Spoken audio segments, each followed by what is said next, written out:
વડાપ્રધાન નરેન્દ્ર મોદી મન કી બાતથી સંબોધન કરી રહ્યા છે. આવો સાંભળીએ.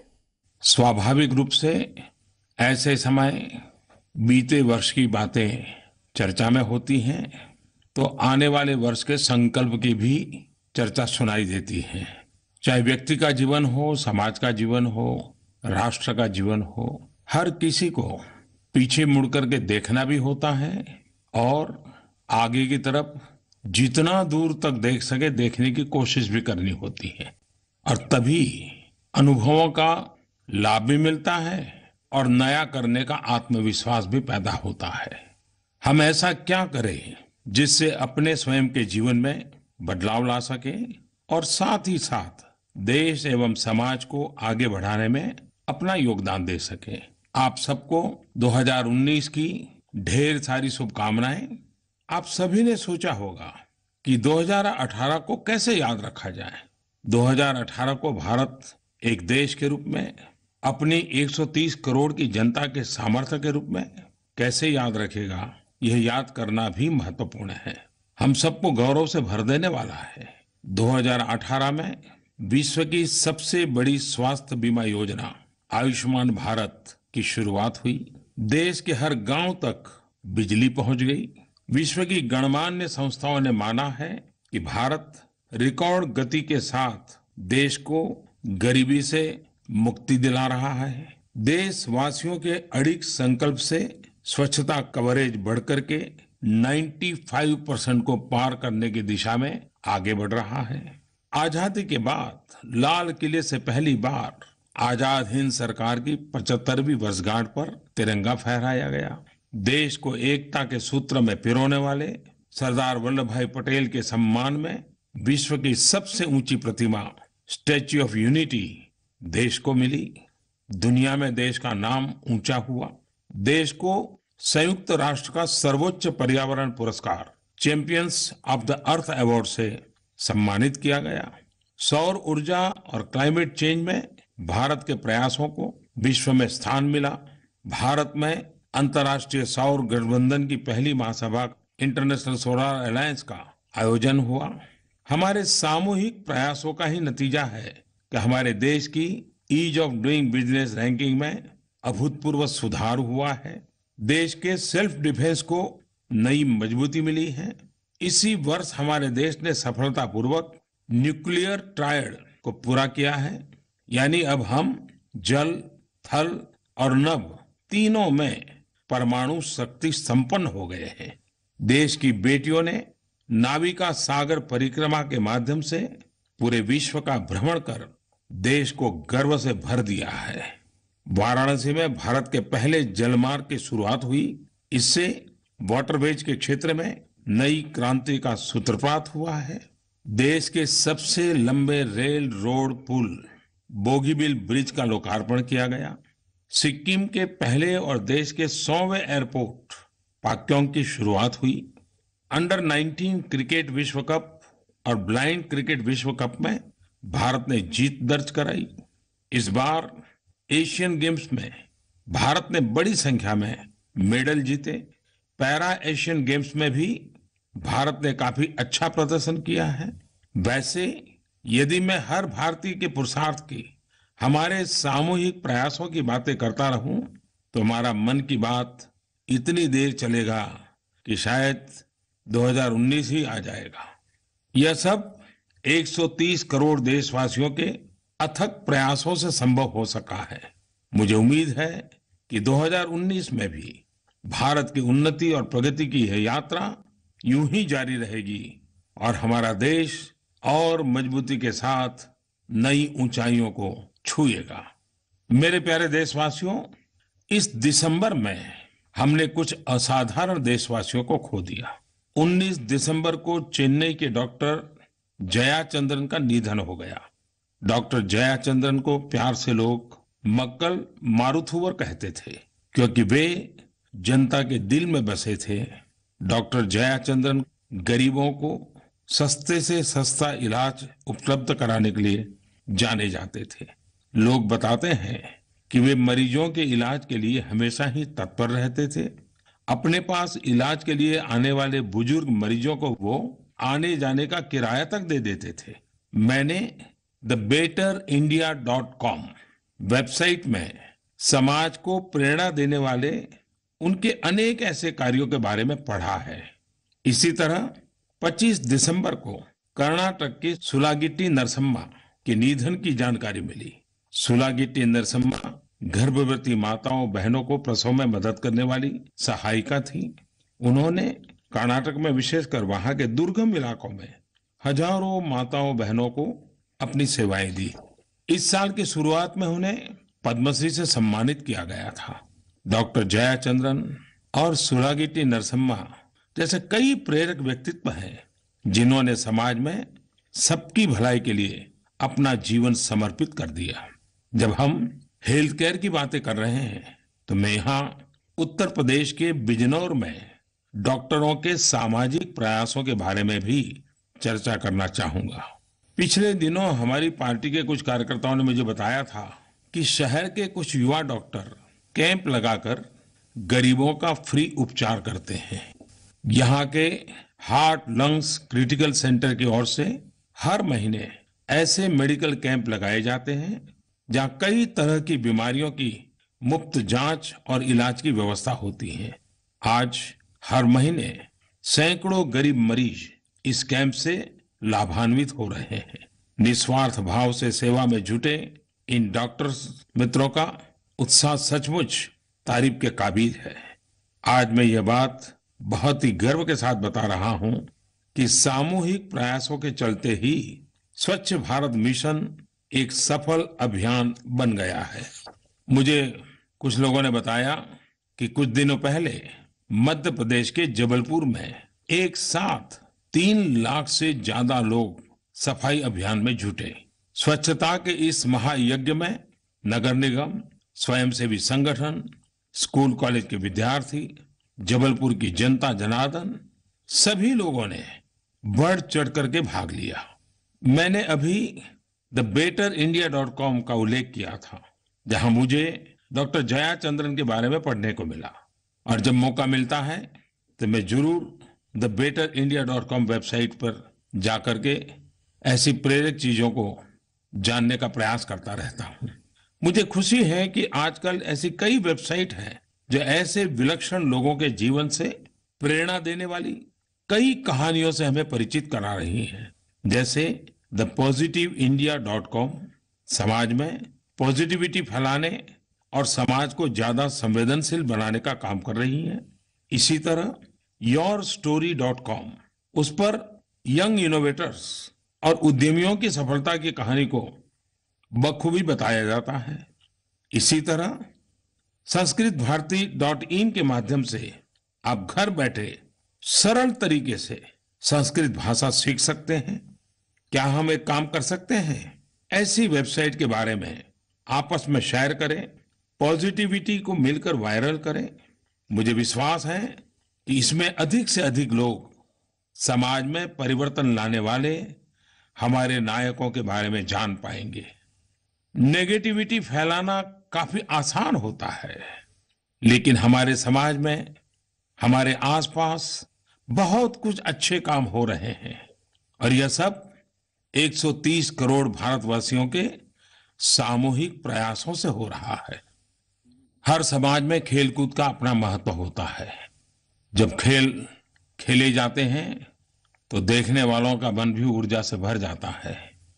खिलाड़ियों को नाम, पहचान, सम्मान, बहुत सी चीजें हम अनुभव करते हैं, लेकिन कभी कभी इसके पीछे की बहुत सी बातें ऐसी होती हैं जो खेल विश्व से भी बहुत बढ़कर के होती हैं, बहुत बड़ी होती हैं। मैं कश्मीर की एक बेटी हनाया निसार के बारे में बताना चाहता हूं, जिसने कोरिया में कराटे चैंपियनशिप में गोल्ड मेडल जीता है। हनाया 12 साल की है और कश्मीर के अनंतनाग में रहती है। हनाया ने मेहनत और लगन से कराटे का अभ्यास किया, उसकी बारीकियों को जाना और स्वयं को साबित करके दिखाया। मैं सभी देशवासियों की ओर से उसके उज्जवल भविष्य की कामना करता हूं। हनाया को ढेर सारी शुभकामनाएं और आशीर्वाद। वैसे ही 16 साल की एक बेटी रजनी के बारे में मीडिया में बहुत चर्चा हुई है। आपने भी जरूर पढ़ा होगा। रजनी ने जूनियर महिला मुक्केबाजी चैंपियनशिप में गोल्ड मेडल जीता है। जैसे ही रजनी ने पदक जीता, वह तुरंत पास के एक दूध के स्टॉल पर गई और एक गिलास दूध पिया।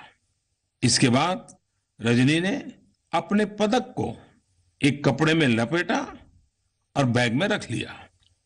अब आप सोच रहे होंगे कि रजनी ने एक गिलास दूध क्यों पिया। उसने ऐसा अपने पिता जसमेर सिंह जी के सम्मान में किया, जो पानीपत के एक स्टॉल पर लस्सी बेचते हैं। रजनी ने बताया कि उनके पिता ने उसे यहां तक पहुंचाने में बहुत त्याग किया है, बहुत कष्ट झेले हैं। जसमेर सिंह हर सुबह रजनी और उनके भाई बहनों के उठने से पहले ही काम पर चले जाते थे। रजनी ने जब अपने पिता से बॉक्सिंग सीखने की इच्छा जताई, तो पिता ने उसमें सभी संभव साधन जुटाकर उसका हौसला बढ़ाया। रजनी को मुक्केबाजी का अभ्यास पुराने ग्लव्स के साथ शुरू करना पड़ा, क्योंकि उन दिनों उनके परिवार की आर्थिक स्थिति ठीक नहीं थी। इतनी सारी बाधाओं के बाद भी रजनी ने हिम्मत नहीं हारी और मुक्केबाजी सीखती रही। उसने सर्बिया में भी एक पदक जीता है। मैं रजनी को शुभकामनाएं और आशीर्वाद देता हूं, और रजनी का साथ देने और उसका उत्साह बढ़ाने के लिए उसके माता पिता जसमेर सिंह जी और उषा रानी जी को भी बधाई देता हूं। इसी महीने पुणे की एक 20 साल की बेटी वेदांगी कुलकर्णी साइकिल से दुनिया का चक्कर लगाने वाली सबसे तेज एशियाई बन गई है। वह 159 दिनों तक रोजाना लगभग 300 किलोमीटर साइकिल चलाती थी। आप कल्पना कर सकते हैं, प्रतिदिन 300 किलोमीटर साइकिलिंग। साइकिल चलाने के प्रति उनका जुनून वाकई सराहनीय है। क्या इस तरह की अचीवमेंट्स, ऐसी सिद्धि के बारे में सुनकर हमें इंस्पिरेशन नहीं मिलती? खास करके मेरे युवा मित्रों, जब ऐसी घटनाएं सुनते हैं, तब हम भी कठिनाइयों के बीच कुछ कर गुजरने की प्रेरणा पाते हैं। अगर संकल्प में सामर्थ्य है, हौसले बुलंद है, तो रुकावटें खुद ही रुक जाती हैं। कठिनाइयां कभी रुकावट नहीं बन सकती हैं। अनेक ऐसे उदाहरण जब सुनते हैं, तो हमें भी अपने जीवन में प्रतिपल एक नई प्रेरणा मिलती है। मेरे प्यारे देशवासियों, जनवरी में उमंग और उत्साह से भरे कई सारे त्योहार आने वाले हैं, जैसे लोहड़ी, पोंगल, मकर संक्रांति, उत्तरायण, माघ बिहू, माघी। इन पर्व त्योहारों के अवसर पर पूरे भारत में कहीं पारंपरिक नृत्यों का रंग दिखेगा, तो कहीं फसल तैयार होने की खुशियों में लोहड़ी जलाई जाएगी। कहीं पर आसमान में रंग बिरंगी पतंगे उड़ती हुई दिखेंगी, तो कहीं मेले की छटा बिखरेगी, तो कहीं खेलों में होड़ लगेगी, तो कहीं एक दूसरे को तिलगुड़ खिलाया जाएगा। लोग एक दूसरे को कहेंगे, तिलगुड़ दिया आणि गोड़ गोड़ बोला। इन सभी त्योहारों के नाम भले ही अलग अलग हैं, लेकिन सबको मनाने की भावना एक है। ये उत्सव कहीं न कहीं फसल और खेतीबाड़ी से जुड़े हुए हैं, किसान से जुड़े हुए हैं, गांव से जुड़े हुए हैं, खेत खलिहान से जुड़े हुए हैं। इसी दौरान सूर्य उत्तरायण होकर मकर राशि में प्रवेश करता है। इसी के बाद से दिन धीरे धीरे बड़े होने लगते हैं और सर्दियों की फसलों की कटाई भी शुरू हो जाती है। हमारे अन्नदाता किसान भाई बहनों को भी खूब खूब शुभकामनाएं।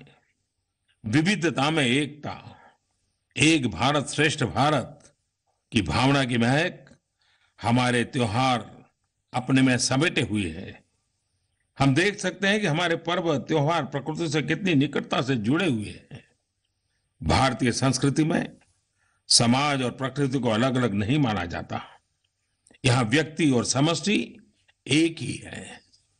प्रकृति के साथ हमारे निकट संबंध का एक अच्छा उदाहरण है त्योहारों पर आधारित कैलेंडर। इसमें वर्ष भर के पर्व त्योहारों के साथ ही ग्रह नक्षत्रों का लेखा जोखा भी होता है। इस पारंपरिक कैलेंडर से पता चलता है कि प्राकृतिक और खगोलीय घटनाओं के साथ हमारा संबंध कितना पुराना है। चंद्रमा और सूर्य की गति पर आधारित चंद्र और सूर्य कैलेंडर के अनुसार पर्व त्योहारों की तिथि निर्धारित होती है। यह इस पर निर्भर करता है कि कौन किस कैलेंडर को मानता है।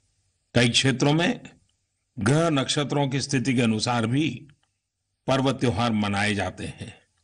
गुड़ी पड़वा, चेटीचंद, उगादी, ये सब जहां चंद्र कैलेंडर के अनुसार मनाए जाते हैं, वहीं तमिल पुथांडु, विशु, बैशाख, बैसाखी, पोइला बैसाख, बिहू, ये सभी पर्व सूर्य कैलेंडर के आधार पर मनाए जाते हैं। हमारे कई त्योहारों में नदियों और पानी को बचाने का भाव विशिष्ट रूप से समाहित है। छठ पर्व नदियों, तालाबों में सूर्य की उपासना से जुड़ा हुआ है। मकर संक्रांति पर भी लाखों करोड़ों लोग पवित्र नदियों में डुबकी लगाते हैं। हमारे पर्व त्योहार हमें सामाजिक मूल्यों की शिक्षा भी देते हैं। एक और जहां इनका पौराणिक महत्व है, वहीं हर त्योहार जीवन के पाठ, एक दूसरे के साथ भाईचारे से रहने की प्रेरणा बड़ी सहजता से सिखा जाते हैं। मैं आप सभी को 2019 की बहुत बहुत शुभकामनाएं देता हूं और आने वाले त्योहारों का आप भरपूर आनंद उठाएं, इसकी कामना करता हूं। इन उत्सवों पर ली गई फोटोज को सबके साथ शेयर करें ताकि भारत की विविधता और भारतीय संस्कृति की सुंदरता को हर कोई देख सके। मेरे प्यारे देशवासियों, हमारी संस्कृति में ऐसी चीजों की भरमार है जिन पर हम गर्व कर सकते हैं और पूरी दुनिया को अभिमान के साथ दिखा सकते हैं, और उनमें एक है कुंभ मेला। आपने कुंभ के बारे में बहुत कुछ सुना होगा। फिल्मों में भी उसकी भव्यता और विशालता के बारे में काफी कुछ देखा होगा, और ये सच भी है। कुंभ का स्वरूप विराट होता है। जितना दिव्य उतना ही भव्य। देश और दुनिया भर के लोग आते हैं और कुंभ से जुड़ जाते हैं। कुंभ मेले में आस्था और श्रद्धा का जन सागर उमड़ता है। एक साथ एक जगह पर देश विदेश के लाखों करोड़ों लोग जुटते हैं। कुंभ की परंपरा हमारी महान सांस्कृतिक विरासत से पुष्पित और पल्लवित हुई है। इस बार 15 जनवरी से प्रयागराज में आयोजित होने जा रहा विश्व प्रसिद्ध कुंभ मेला, जिसकी शायद आप सब भी बहुत ही उत्सुकता से प्रतीक्षा कर रहे होंगे। कुंभ मेले के लिए अभी से संत महात्माओं के पहुंचने का सिलसिला प्रारंभ भी हो चुका है। इसके वैश्विक महत्व का अंदाजा इसी से लग जाता है कि पिछले वर्ष यूनेस्को ने कुंभ मेले को intangible cultural heritage of humanity की सूची में चिन्हित किया है। कुछ दिन पहले कई देशों के राजदूत ने कुंभ की तैयारियों को देखा। वहां पर एक साथ कई देशों के राष्ट्रध्वज फहराए गए। प्रयागराज में आयोजित हो रहे इस कुंभ के मेले में 150 से भी अधिक देशों के लोगों के आने की संभावना है। कुंभ की दिव्यता से भारत की भव्यता पूरी दुनिया में अपना रंग बिखेरेगी। कुंभ मेला सेल्फ डिस्कवरी का भी एक बड़ा माध्यम है, जहां आने वाले हर व्यक्ति को अलग अलग अनुभूति होती है। सांसारिक चीजों को आध्यात्मिक नजरिए से देखते समझते हैं। खासकर युवाओं के लिए यह एक बहुत बड़ा लर्निंग एक्सपीरियंस हो सकता है। मैं स्वयं कुछ दिन पहले प्रयागराज गया था। मैंने देखा कि कुंभ की तैयारी जोर शोर से चल रही है। प्रयागराज के लोग भी कुंभ को लेकर काफी उत्साही हैं। वहां मैंने integrated command and control centre का लोकार्पण किया। श्रद्धालुओं को इससे काफी सहायता मिलेगी। इस बार कुंभ में स्वच्छता पर भी काफी बल दिया जा रहा है। आयोजन में श्रद्धा के साथ साथ सफाई भी रहेगी, तो दूर दूर तक इसका अच्छा संदेश पहुंचेगा। इस बार हर श्रद्धालु संगम में पवित्र स्नान के बाद अक्षय वट के पुण्य दर्शन भी कर सकेगा। लोगों की आस्था का प्रतीक यह अक्षय वट सैकड़ों वर्षों से किले में बंद था, जिससे श्रद्धालु चाहकर भी इसके दर्शन नहीं कर पाते थे। अब अक्षय वट का द्वार सबके लिए खोल दिया गया है। मेरा आप सबसे आग्रह है कि जब आप कुंभ जाएं तो कुंभ के अलग अलग पहलू और तस्वीरें सोशल मीडिया पर अवश्य शेयर करें, ताकि अधिक से अधिक लोगों को कुंभ में जाने की प्रेरणा मिले। आध्यात्म का ये कुंभ भारतीय दर्शन का महाकुंभ बने, आस्था का ये कुंभ राष्ट्रीयता का भी महाकुंभ बने, राष्ट्रीय एकता का भी महाकुंभ बने। श्रद्धालु का ये कुंभ वैश्विक टूरिस्टों का भी महाकुंभ बने। कलात्मकता का ये कुंभ सृजन शक्तियों का भी महाकुंभ बने। मेरे प्यारे देशवासियों, 26 जनवरी के गणतंत्र दिवस समारोह को लेकर हम देशवासियों के मन में बहुत ही उत्सुकता रहती है। उस दिन हम अपनी उस महान विभूतियों को याद करते हैं जिन्होंने हमें हमारा संविधान दिया। इस वर्ष हम पूज्य बापू का 150वां जयंती वर्ष मना रहे हैं। हमारे लिए सौभाग्य की बात है कि दक्षिण अफ्रीका के राष्ट्रपति श्री सिरिल रामाफोसा इस साल गणतंत्र दिवस के मुख्य अतिथि के रूप में भारत पधार रहे हैं। पूज्य बापू और दक्षिण अफ्रीका का एक अटूट संबंध रहा है। ये दक्षिण अफ्रीका ही था जहां से मोहन महात्मा बन गए। दक्षिण अफ्रीका में ही महात्मा गांधी ने अपना पहला सत्याग्रह आरंभ किया था और रंगभेद के विरुद्ध में डटकर खड़े हुए थे। उन्होंने फिनिक्स और टॉल्स्टॉय फार्म्स की भी स्थापना की थी, जहां से पूरे विश्व में शांति और न्याय के लिए गूंज उठी थी। 2018 नेल्सन मंडेला के जन्म शताब्दी वर्ष के रूप में भी मनाया जा रहा है। वे मडिबा के नाम से भी जाने जाते हैं। हम सब जानते हैं कि नेल्सन मंडेला पूरे विश्व में नस्ल भेद के खिलाफ संघर्ष की एक मिसाल थे। और मंडेला के प्रेरणा स्रोत कौन थे? उन्हें इतने वर्ष जेल में काटने की सहनशक्ति और प्रेरणा पूज्य बापू से ही तो मिली थी। मंडेला ने बापू के लिए कहा था, महात्मा हमारे इतिहास के अभिन्न अंग है, क्योंकि यहीं पर उन्होंने सत्य के साथ अपना पहला प्रयोग किया था। यहीं पर उन्होंने न्याय के प्रति अपनी दृढ़ता का विलक्षण प्रदर्शन किया था। यहीं पर उन्होंने अपने सत्याग्रह का दर्शन और संघर्ष के तरीके विकसित किए। वे बापू को रोल मॉडल मानते थे। बापू और मंडेला दोनों पूरे विश्व के लिए न केवल प्रेरणा के स्रोत है, बल्कि उनके आदर्श हमें प्रेम और करुणा से भरे हुए समाज के निर्माण के लिए भी सदैव प्रोत्साहित करते हैं। मेरे प्यारे देशवासियों, कुछ दिन पहले गुजरात के नर्मदा के तट पर केवड़िया में डीजीपी कॉन्फ्रेंस हुई, जहां पर दुनिया की सबसे ऊंची प्रतिमा स्टैच्यू ऑफ यूनिटी है। वहां देश के शीर्ष पुलिसकर्मियों के साथ सार्थक चर्चा हुई। देश और देशवासियों की सुरक्षा को और मजबूती देने के लिए किस तरह के कदम उठाए जाएं, इस पर विस्तार से बात हुई। उसी दौरान मैंने राष्ट्रीय एकता के लिए सरदार पटेल पुरस्कार शुरू करने की भी घोषणा की। यह पुरस्कार उनको दिया